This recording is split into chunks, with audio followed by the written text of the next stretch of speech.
Hi friends, ఎలా ఉన్నారు అందరూ? ఈరోజు మనం మోడర్న్ ఇండియన్ హిస్టరీ సిరీస్లో కర్ణాటిక్ వార్స్ అనే టాపిక్లో ఫస్ట్ కర్ణాటిక్ వార్ గురించి చర్చించబోతున్నాం. So without any further delay let's dive into the topic. So first మనం టాపిక్లోకి వెళ్ళే కన్నా ముందు అసలు కర్ణాటిక్ రీజియన్ అంటే ఏంటో చూద్దాం. అసలు ఈ మ్యాప్లో గ్రీన్ కలర్లో కనిపిస్తున్న పార్టే కర్ణాటిక్ రీజియన్. ఇది సౌత్లో కన్యాకుమారి నుంచి నార్త్లో కృష్ణా డెల్టా వరకు ఎక్స్టెండ్ అయ్యి ఉంది. దీన్ని మనం ఆర్కాట్ రీజియన్ అని కూడా పిలుస్తాం. మనకు టోటల్గా మోడర్న్ ఇండియన్ హిస్టరీలో 3 కర్ణాటిక్ వార్స్ ఉంటాయండి. దానిలో ఇది ఫస్ట్ కర్ణాటిక్ వార్. దీని పీరియడ్ వచ్చేసి 1746 టు 1748.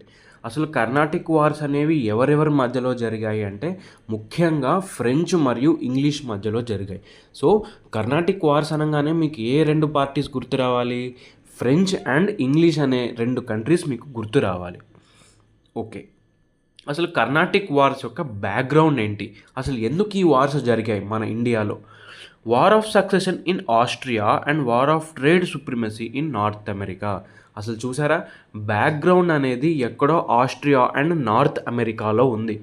ఆసియా దేశంలో థ్రోన్ కోసం 2 పార్టీస్ పోటీ పడతాయండి. ఒక పార్టీనేమో ఫ్రాన్స్ సపోర్ట్ చేస్తుంది, ఇంకో పార్టీని ఇంగ్లాండ్ సపోర్ట్ చేస్తుంది. సో అక్కడ ఇద్దరు రైవల్స్గా ఉన్న వీళ్ళిద్దరూ ఇండియాలో కూడా ట్రేడ్ కోసం వచ్చారు కాబట్టి ఇండియాలో కూడా వీళ్ళ రైవాలరీ అనేది స్టార్ట్ అయిందనమాట. అసలు ఈ Carnatic war, first war of Carnatic జరగడానికి ముఖ్యమైన కారణం అంటే ఇమీడియట్ కాజ్ ఏంటి? పాండిచ్చేరిలో ఇంగ్లీష్ ఫోర్సెస్ ఉంటాయండి. ఈ ఇంగ్లీష్ ఫోర్సెస్ ఏం చేస్తాయంటే అక్కడున్న ఫ్రాన్స్కి చెందిన కొన్ని షిప్స్ని సీజ్ చేసేస్తాయి. ఆ సీజ్ చేయడం వల్ల ఈ కాన్ఫ్లిక్ట్ అనేది అరైజ్ అవుతుంది. ఈ కాన్ఫ్లిక్ట్ వల్లనే ఫస్ట్ కర్ణాటిక్ వార్కి దారి తీస్తుంది. English navy under the leadership of Barnett has seized some French ships in Pondicherry to provoke France. English navy వాళ్ళు కెప్టెన్ బార్నెట్ వాళ్ళ లీడర్ అనమాట. ఆయన లీడర్షిప్లో ఫ్రాన్స్కి చెందిన కొన్ని షిప్స్ని సీజ్ చేసేస్తారు. ఎక్కడ సీజ్ చేస్తారు? పాండిచ్చేరిలో సీజ్ చేస్తారు. ఇలా ఫ్రాన్స్ వాళ్ళ షిప్స్ సీజ్ చేశాక ఫ్రెంచ్ వాళ్ళు ఊరుకుంటారా? అసలు ఊరుకోరు. అప్పుడు ఫ్రెంచ్ గవర్నర్ ఎవరు ఇండియాలో? డూప్లీ అండి. ఈ డూప్లీ ఏం చేస్తాడు? పాండిచ్చేరికి వచ్చి సిచ్యువేషన్ అంతా గమనించి అసలు ఈ ఇంగ్లీష్ వాళ్ళ మీద ఒక యుద్ధం చేద్దామని ప్రిపేర్ అవుతాడు. ఈ ప్రిపరేషన్లోనే అతను గవర్నర్ ఆఫ్ మారిషస్ యొక్క హెల్ప్ తీసుకుంటాడండి. గవర్నర్ ఆఫ్ మారిషస్ ఎవరు?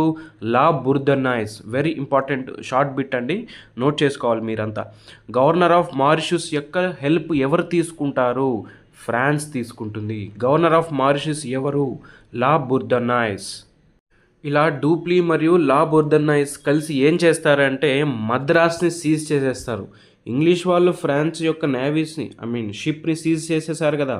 సో వీళ్ళు ఏం చేస్తారు? ఇంగ్లీష్ యొక్క ఫుట్ హోల్డ్ అండి మద్రాస్లో ఇంగ్లీష్ వాళ్ళకి అదొక సెంటర్, ట్రేడింగ్ సెంటర్. అక్కడ వాళ్ళకి ఫోర్ట్స్ ఉంటాయి, సెటిల్మెంట్స్ ఉంటాయి. ఈ మద్రాస్ సిటీ మొత్తాన్ని వాళ్ళు సీజ్ చేసేస్తారు. ఎస్పెషల్లీ మద్రాస్లో సెయింట్ జార్జ్ ఫోర్ట్ అని ఉంటుంది. ఆ ఫోర్ట్ని సీజ్ చేస్తారండి. ఎప్పుడు? 1746లో డూప్లీ మరియు లా బుర్దనాయిస్ వీళ్ళిద్దరూ కలిసి ఇంగ్లీష్కి చెందిన మద్రాస్ని మరియు సెయింట్ జార్జ్ ఫోర్ట్ని 1746లో సీజ్ చేయడం జరుగుతుంది. ఇది ఇంగ్లీష్కి పెద్ద బ్లో. ఎందుకంటే మద్రాస్ అనేది వాళ్ళకి చాలా ఇంపార్టెంట్ ట్రేడింగ్ సెంటర్ ఈస్ట్ కోస్ట్లో. మద్రాస్ అనేది వెరీ ఇంపార్టెంట్ సెటిల్మెంట్ వాళ్ళకి ఇంగ్లీష్లో. సో ఇంగ్లీష్ వాళ్ళు షాక్కి గురవుతారు. మద్రాస్ని సీజ్ చేశారు వీళ్ళు అనే ఒక షాక్కి గురవుతారు. తర్వాత ఇంగ్లీష్ ఏం చేస్తుంది? ఇంగ్లీష్ కూడా ఇంకొకరి హెల్ప్కి బయలుదేరుతుంది. ఎవరు హెల్ప్ తీసుకుంటారు ఇంగ్లీష్ అంటే? నవాబ్ ఆఫ్ కర్ణాటిక్. ఆ కర్ణాటిక్ రీజియన్ యొక్క నవాబ్ అయిన అన్వరుద్దీన్ యొక్క హెల్ప్ని ఇంగ్లీష్ వారు తీసుకోవడం జరుగుతుంది. అక్కడ అన్వరుద్దీన్ దగ్గరికి వెళ్ళి మాకు మీ హెల్ప్ కావాలి అని అడగడం జరుగుతుంది. తర్వాత ఫ్రెంచ్ వాళ్ళు ఎవరి దగ్గరికి వెళ్తారు హెల్ప్ కోసం? French got the support from Chanda Sahib, brother in law of Anwaruddin. So English వాళ్ళు నవాబ్ ఆఫ్ కర్ణాటిక్ రీజియన్ యొక్క నవాబ్ అయిన అన్వరుద్దీన్ యొక్క హెల్ప్ తీసుకుంటే ఫ్రెంచ్ వాళ్ళేమో ఆ అన్వరుద్దీన్ యొక్క బావమరిది అయిన చందా సాహిబ్ హెల్ప్ తీసుకుంటారు. సో ఇక్కడ ఏమైంది? 2 ఫారిన్ కంట్రీస్ మధ్యలో ఉన్న రైవాలరీ ఇద్దరు ఇండియన్ రూలర్స్ మధ్య రైవాలరీగా వీళ్ళు మార్చేశారు. Very very clever people. అసలు మన లోకల్ రూలర్స్కి ఆ ఆస్ట్రియన్ వార్ ఆఫ్ సక్సెషన్తో అసలు సంబంధం లేదు. అయినా వీళ్ళు ఏం చేశారు, ఇంగ్లీష్ మరియు ఫ్రెంచ్ యొక్క రైవాలరీని అన్వరుద్దీన్ వర్సెస్ చందా సాహిబ్ చేసేశారు. ఈ చందా సాహిబ్ ఏమనుకుంటాడంటే అన్వరుద్దీన్ని ఓడించేసి నేను కర్ణాటక రీజియన్కి నవాబ్ అయిపోదామనేసి ఫ్రెంచ్కి సపోర్ట్ చేయడం జరుగుతుంది. సో ఇంగ్లీష్ వైపేమో నవాబ్ ఆఫ్ కర్ణాటక అన్వరుద్దీన్ ఉన్నాడు, ఫ్రెంచ్ వైపేమో ఆ నవాబ్ యొక్క బావమరిదైన చందా సాహిబ్ ఉన్నాడు. వీళ్ళిద్దరి మధ్య యుద్ధం స్టార్ట్ అవుతుందండి. During the battle army of Anwaruddin was led by Mahfuz Khan and army of France was led by captain Paradise. ఇవి చాలా ఇంపార్టెంట్ పాయింట్స్ అండి, ఎందుకంటే ఇవి ప్రిలిమ్స్లో అడిగే అవకాశం చాలా ఉంది. ఈ యుద్ధంలో అన్వరుద్దీన్ యొక్క ఆర్మీకి లీడర్ ఎవరు, మహఫూజ్ ఖాన్. ఫ్రెంచ్ యొక్క ఆర్మీకి లీడర్ ఎవరు, కెప్టెన్ ప్యారడైజ్. వీళ్ళిద్దరి మధ్య 24th October 1746, వెరీ ఇంపార్టెంట్ అండి, నోట్ చేసుకోండి. 24th October 1746లో బ్యాటిల్ ఆఫ్ అడయార్ అనేది జరుగుతుందండి. A large force of Anwaruddin was defeated by the small force of French on the banks of Adyar. ఈ బ్యాటిల్ని ఏమంటాం మనం, ద బ్యాటిల్ ఆఫ్ అడయార్ అంటున్నామండి. ఈ బ్యాటిల్ యొక్క అవుట్కమ్ ఏంటి, అన్వరుద్దీన్ మరియు ఇంగ్లీష్ వాళ్ళ ఫోర్సెస్ని చందా సాహెబ్ మరియు ఫ్రెంచ్ వాళ్ళ ఫోర్సెస్ ఏం చేస్తాయి, డిఫీట్ చేస్తాయి. ఈ బ్యాటిల్ ఇంగ్లీష్ మరియు ఫ్రెంచ్ మధ్య జరిగిన బ్యాటిల్లో ఫ్రాన్స్ అనేది విజేతగా నిలుస్తుందండి. ఖచ్చితంగా గుర్తుపెట్టుకోండి, బ్యాటిల్ ఆఫ్ అడయార్లో గెలిచేది ఎవరు, ఫ్రాన్స్ వాళ్ళు గెలుస్తారు. సో ఈ బ్యాటిల్ అయిపోయాక ఏమవుతుంది, మద్రాస్ని ఫ్రెంచ్ వాళ్ళు తీసేసుకుంటారండి. తర్వాత ఏమవుతుందంటే 1748లో ట్రీటీ జరుగుతుంది. ఎక్కడ, ఆస్ట్రియా దేశంలో జరిగిన ట్రీటీ ఏంటి, Aix la Chapelle. Very very important bit అండి. ఎప్పుడు జరుగుతుంది ఈ ట్రీటీ ఆఫ్ ఐక్స్లా చాపెల్, 1748లో జరుగుతుంది. ఈ ట్రీటీ వల్ల ఫస్ట్ కర్ణాటిక్ వార్ అనేది ఎండ్ అయిపోతుందండి ఇండియాలో. 1748లో జరిగిన ట్రీటీ ఆఫ్ ఐక్స్లా చాపెల్ ద్వారా ఇండియాలో ఫస్ట్ వార్ ఆఫ్ కర్ణాటిక్ అనేది ముగిసిపోతుందండి. The treaty of Aix la Chapelle was signed bringing the Austrian war of succession to a conclusion. As a result Madras was given back to English and French got their territories in North America.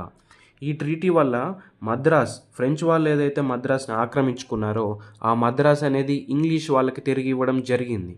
And English వాళ్ళు north అమెరికాలో ఏవైతే French territories occupy చేశారో ఆ territories అన్నిటినీ కూడా ఫ్రెంచ్కి ఇవ్వడం జరిగింది. This war proved the supremacy and superiority of modernised European armies over Indian army and the importance of navy in South India. ఈ వార్ మనకు ఒక కంక్లూజన్ ఇస్తుంది.